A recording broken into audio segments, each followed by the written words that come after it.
Bienvenidos a Alimentos y Regiones y a otra mirada sobre nuestra hidrovía Paraguay-Paraná.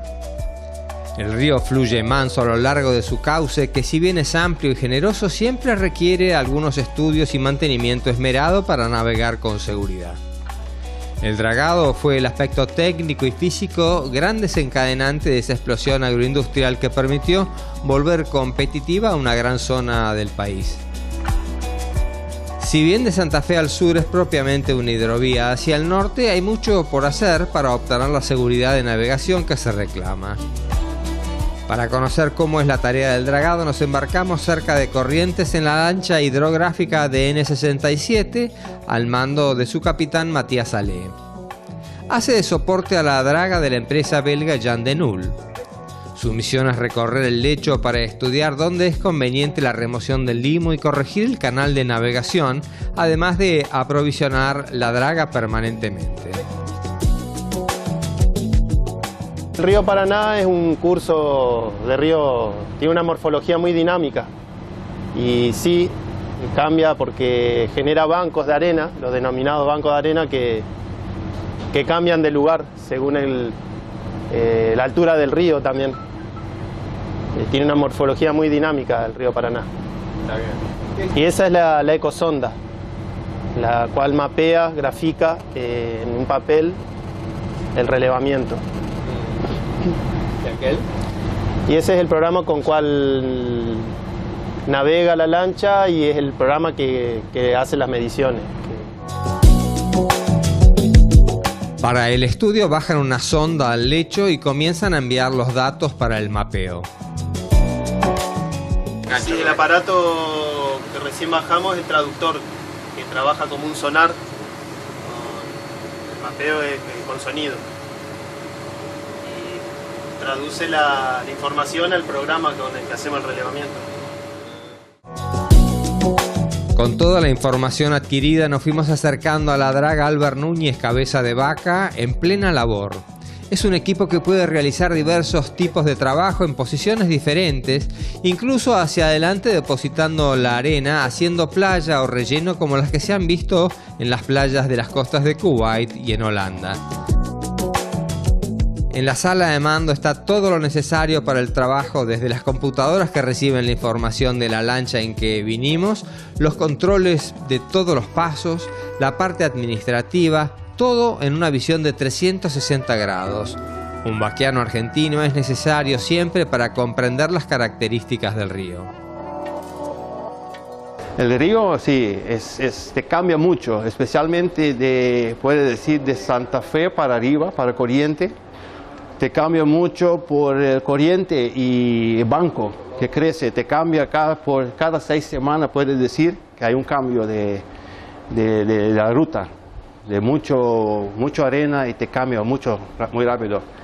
Y también es espectacular para dragar porque no tiene mucho espacio y cuando viene empujes te viene de 400 metros, 300 y pico metros y tú tienes que esconder, poner costado, no tiene mucho espacio, costado atrás de un boya para cruce, pero por ejemplo nosotros dragamos ahora adentro, si no hay mucho agua podemos dragar sin cargar, entonces sacamos enseguida afuera, porque si carga 1 metro ya estamos varados, entonces es porque que usamos este sistema, porque no sabemos bien cuánta profundidad tiene abajo del casco.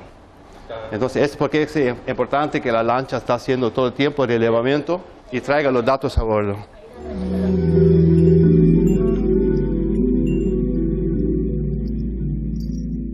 Este es el último relevamiento que realizamos sobre el fondo del río, digamos en el sector que estamos dragando, y fue lo que se hizo ayer. La draga estuvo trabajando, por lo cual las profundidades van cambiando referido a esta escala de colores. Hoy hicimos un nuevo relevamiento con la lancha hidrográfica, que es la que vimos hace un rato, y ahora lo vamos a actualizar, entonces esto va a cambiar. Vamos a actualizar y vamos a ver cuál es el material que queda en función de que la draga ya estuvo trabajando. Ahí están cargando los datos y en un momento, cuando se actualice directamente, va a cambiar. Todos los puntos que vemos son el material que hay que dragar y donde va quedando negro es porque ya se consiguió la profundidad que se requería en el paso, digamos, en el sector. porque bueno, la hidrovía está dividida en diferentes sectores. Entonces, bueno, todo el material que estaba acá obviamente desapareció y tenemos que dragar en otro sector, se actualizó todo también. Cuando la draga trabaja a veces saca material, pero también se va depositando en otros lugares, obviamente. Así que bueno, ahora trabajamos con esto hasta mañana que hacemos otro relevamiento. La draga Albert Núñez Cabeza de Vaca es una de las más modernas y versátiles. Tiene poco calado, lo que le permite entrar en zonas donde otras no podrían. En su funcionamiento, la draga roe el lecho del río, aspirando del fondo arena y agua que depositan en su enorme panza. Al mismo tiempo se va desagotando el líquido hasta que ya la arena o el barro ocupa una gran proporción. El material puede ser llevado a una sola de descarga y allí inyectan luego a presión grandes volúmenes de agua que expulsa la materia y se deposita en el lugar elegido. En otros casos es eyectada con fuerza en lugares en los que son especialmente autorizados para hacerlo. En esta zona la profundidad del dragado es de 10 pies. Hacia el sur el trayecto que abarca desde Santa Fe al océano fue objeto de trabajos e inversiones que ya conocemos. Así como lo describimos, es una bucólica actividad de resultados evidentes y consensos obvios, pero donde subyacen algunas controversias. Tenemos que resolver las condiciones de canales seguros sobre la base de primero quién lo paga. O sea, lo pagan los estados y por supuesto que si fuera el pago de los estados, la Argentina, que tiene más litoral marítimo fluvial dentro de la hidrovía, más que marítimo fluvial o del río en la hidrovía, tendría que afrontar más los gastos de mantenimiento de la hidrovía. Así que entendemos que cuando estamos tomando decisiones ahora en relación a Santa Fe, a Confluencia, en el ámbito del Comité de Hidrovía, en relación al mantenimiento que tiene 6 años de mantenimiento por una concesión, 3 años que lo pagó la Argentina y 3 años se están debiendo.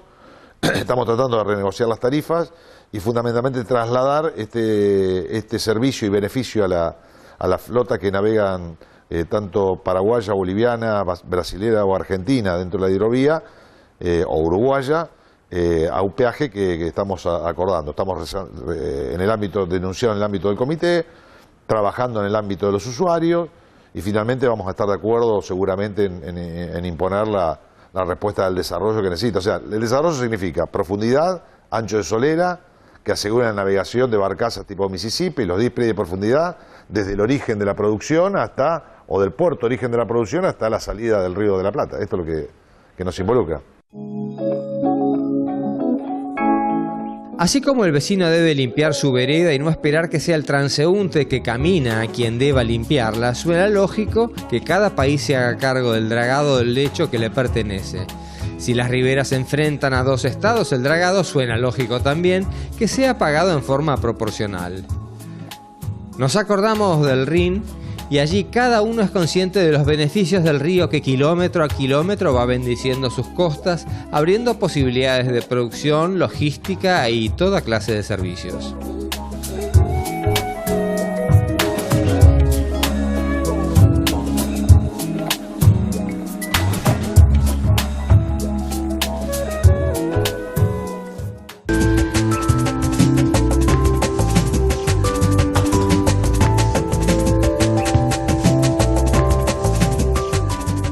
En la zona del Gran Rosario, las inversiones a la vereda del río son monumentales, reflejo de un sector dinámico y cada vez más competitivo que tracciona al conjunto de la economía. Hay 29 puertos en 30 kilómetros y hay varios miles de millones de dólares de inversión. La terminal Puerto de Rosario convive amigablemente con la ciudad y no para de ir evolucionando con velocidad. Es una terminal multipropósito, lo que significa que se mueven las más diversas mercaderías utilizando diferentes formatos. Es un nodo de vinculación y transferencia, es lo que los especialistas denominan el hinterland. El hinterland es básicamente el área de influencia donde están ubicadas la generación y el destino de las cargas que pasan por el puerto, ya sean de importación, de exportación como de transbordo. Y el puerto se vincula con el hinterland mediante hidrovías, ferrovías, autopistas, sistemas de comunicación y un puerto bien vinculado es un puerto eficiente. Un puerto puede tener una muy buena ubicación, un puerto puede ser muy eficiente en su operación interior, pero si no está bien vinculado con su hinterland pasa a ser un puerto ineficiente para la cadena logística. Diego habla de un sistema del cual el puerto forma parte y no les basta solamente la eficiencia puertas adentro, es un entramado que se está construyendo. Hoy día la cadena logística de la cual participamos tiene muchas oportunidades de mejora, por ejemplo la conectividad ferroviaria, el puerto TPR es muy eficiente para el manejo de carga ferroviaria, el ferrocarril ingresa al interior del terminal y por ende no tiene un extra costo por extra movimientos, la carga que ingresa o egresa en ferrocarril, pero no hay la suficiente oferta de equipamiento ferroviario y de conexión ferroviaria a los diferentes destinos. Hay proyectos que se están llevando a cabo que van a agregar eficiencia, entonces ahí hay una oportunidad muy importante. Desde el punto de vista de la conectividad terrestre, hay también oportunidades de mejora. El puerto tiene una muy buena ubicación, está conectado por una autopista directamente a su acceso a cualquier lugar del país y esa complementariedad con el ferrocarril seguramente es lo que tiene que terminar de redondear para que el puerto sea accesible para la carga que está más lejos, que es la que mayor eficiencia logística requiere. Y después siempre tenemos el lado del agua, que un error bastante frecuente de los portuarios es que buscamos la eficiencia solamente en el agua y no también en la tierra, que de hecho debería ser exactamente la misma en ambos lados, y el puerto no ser un eslabón que trabe esa comunicación. Aquí estamos ubicados somos el último puerto multipropósito profundo de la hidrovía, lo que significa que somos el puerto más cercano para la carga del norte. Aún así, seguramente hay oportunidades de mejorar la eficiencia, cambiando las restricciones para los tipos de buques que pueden subir hasta esta zona. Hay restricciones de eslora, hay restricciones de calado. Los buques Panamax, como el que está aquí a nuestras espaldas, salen prácticamente con el 50-55% de carga de la que podrían cargar. Significa que la carga está pagando ese falso flete. Algunos kilómetros más al norte, en la localidad de Timbúes, Renova marca un hito que merece ser destacado. ¿Es la planta más grande del mundo, Renova? Era la más grande del mundo y ahora con la ampliación va a ser más todavía, ¿no? Estamos pasando de 20.000 toneladas a 33.000 toneladas. Si todo sale bien y el tiempo nos acompaña, arrancando su producción para agosto del año que viene. Sumado a eso le estamos agregando un puerto más, un puerto de barcazas y un terminal cerealero, como para tener, digamos, toda la versatilidad para poder exportar no solamente productos de soja, sino también maíz, trigo. El puerto de barcazas para aprovechar la producción de los países limítrofes y de esa manera tener mayor cantidad de producto para aprovechar la capacidad instalada que estamos aumentando. También tenemos un proyecto para un desvío ferroviario, pues estamos en tratativas junto con el Belgrano Cargas y con el gobierno a los efectos de poder lograr que Timbúes también tenga un desvío y pueda acceder al ferrocarril y de esta manera tener en un mismo predio todas las eficiencias, no solamente productivas, industriales, sino que también las logísticas para poder alimentar esta planta.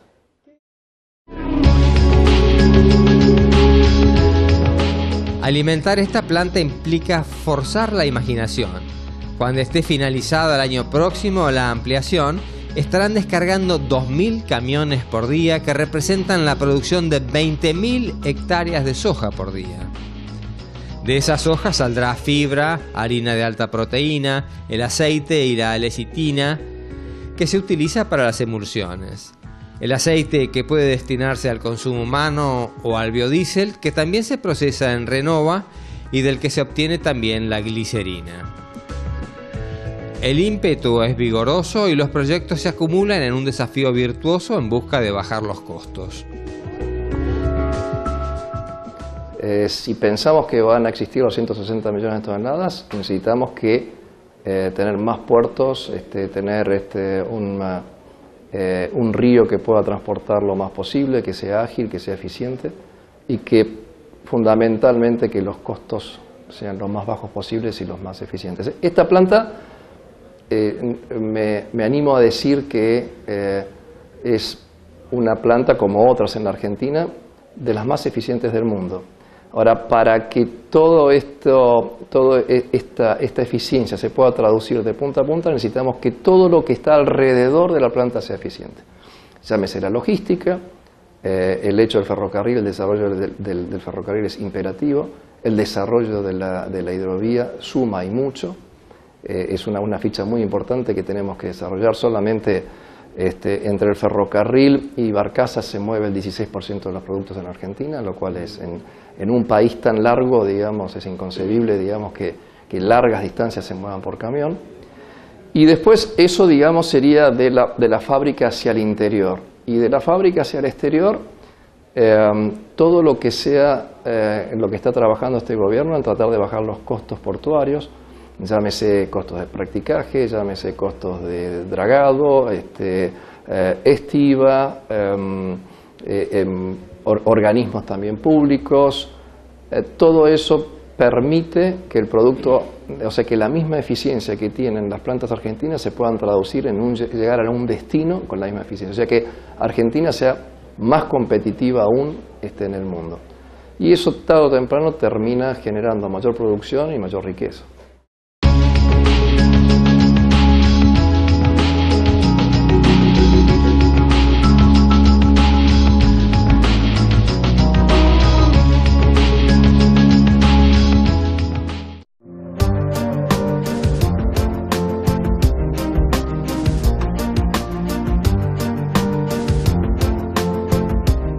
Desde la Bolsa de Comercio de Rosario hay orgullo de ser parte de ese gran éxito obtenido en la conformación de ese monumental polo agroindustrial que, si bien no añade mucho valor en los procesos, moviliza una cantidad enorme de empleos y servicios. Por un lado el ferrocarril y por el otro lado las vías de comunicación para el movimiento de camiones, y el tercero, que es lo que vos me preguntás, la hidrovía, que une ya un poco más ambicioso, une desde los pantanales hasta el Río de la Plata. Yo creo que en eso estamos trabajando muy bien. El gobierno ha puesto muchas fichas en todo eso, que me parece que pensar en la logística, tanto en la vía de comunicación, el carretera, como el ferrocarril, como la hidrovía, hacen que la competitividad en los sectores de la producción sea una herramienta importante. O sea, porque a veces uno dice, sí, el tipo de cambio es bajo, y sí, podemos coincidir que es un poco bajo para lo que le gustaría, especialmente a las economías regionales, pero a uno le gustaría que esté. Pero también hay otros temas que vinculados a la producción que son tan importantes o más importantes que el tipo de cambio para ser competitivo, ¿no es cierto?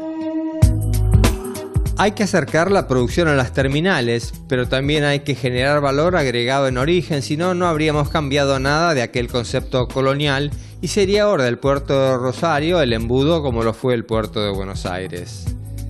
Cada puerto, cada terminal demanda infraestructura y el ferrocarril es central en ellas. Hace un par de años se están haciendo programas de obras muy importantes a nivel nacional de renovación de la infraestructura ferroviaria. El ferrocarril Belgrano es el primero de ellos, con un crédito por 2.500 millones con el gobierno chino. Y ahora se está avanzando con otras líneas de crédito para renovación de infraestructura, también con el gobierno chino, para renovar la red del ferrocarril San Martín que une Buenos Aires con Mendoza, y también en su vinculación de esta red del ferrocarril San Martín con la ciudad de Rosario. La red ferroviaria argentina fue muy extensa. Tenemos una red que en su origen fue de 50.000 kilómetros. Hoy la red en uso, la red operativa, es de aproximadamente 15.000 kilómetros. Y los proyectos, por ejemplo el Belgrano, se están plantando renovaciones sobre ramales que en su momento no fueron principales. Es decir, hay una nueva lógica. Hoy por hoy el ramal principal donde está invirtiendo es el ramal que va desde Rosario hacia el norte, por Rosario Santa Fe, Tostado, Aviateray, de ahí hasta Salta. Esa no era la línea principal de Belgrano y hoy sí lo va a poder hacer. ¿Por qué? Porque apareció la producción agrícola.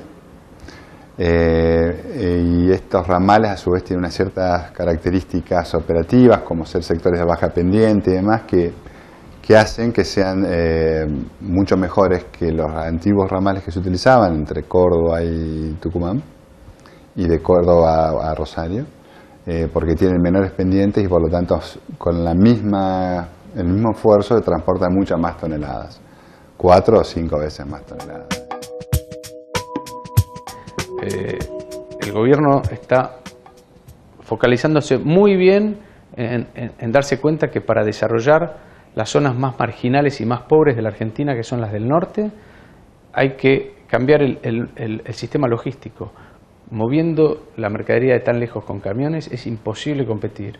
El tren y la hidrovía es la llave, pero para que el tren funcione tiene que haber un esquema de competencia en las vías. Digamos, tenemos que cambiar el paradigma actual que funcionó durante mucho tiempo de concesión con una sola empresa operadora a un esquema en donde haya varios competidores sobre la vía que en un esquema justo digamos, estén tratando de buscar originar más mercadería por medio de eficientizar también sus rotaciones y tener un flete más bajo.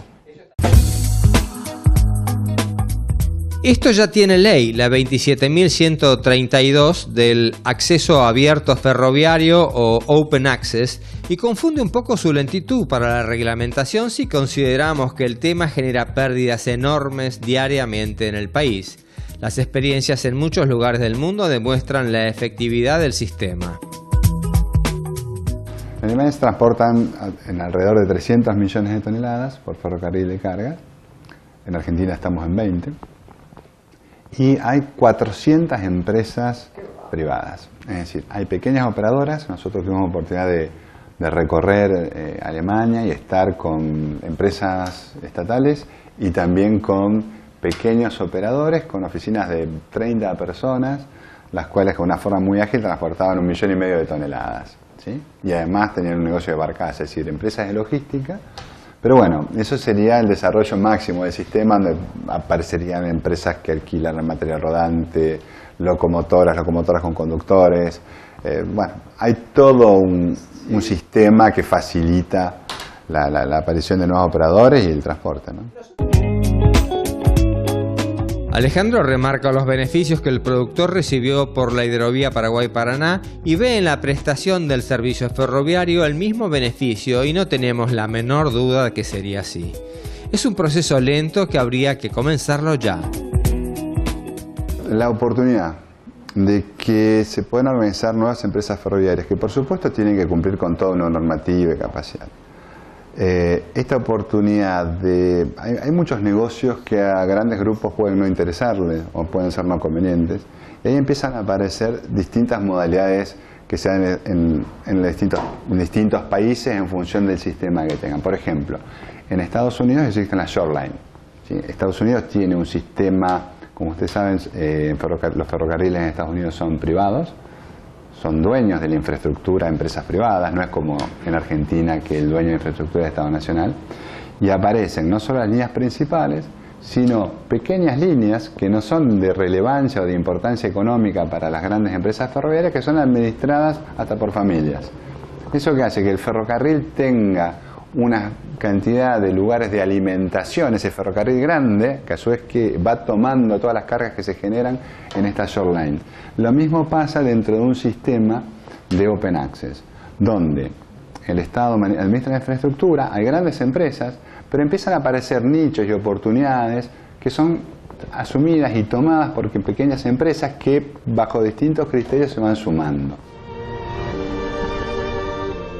Si hay consensos, si los factores de la producción acuerdan, si el sentido común lo avala, la aplicación del sistema ferroviario abierto de libre competencia debería ya estar implementándose. Saber liderar los cambios y conducirlos implica también tener la grandeza y la inteligencia de saber escuchar.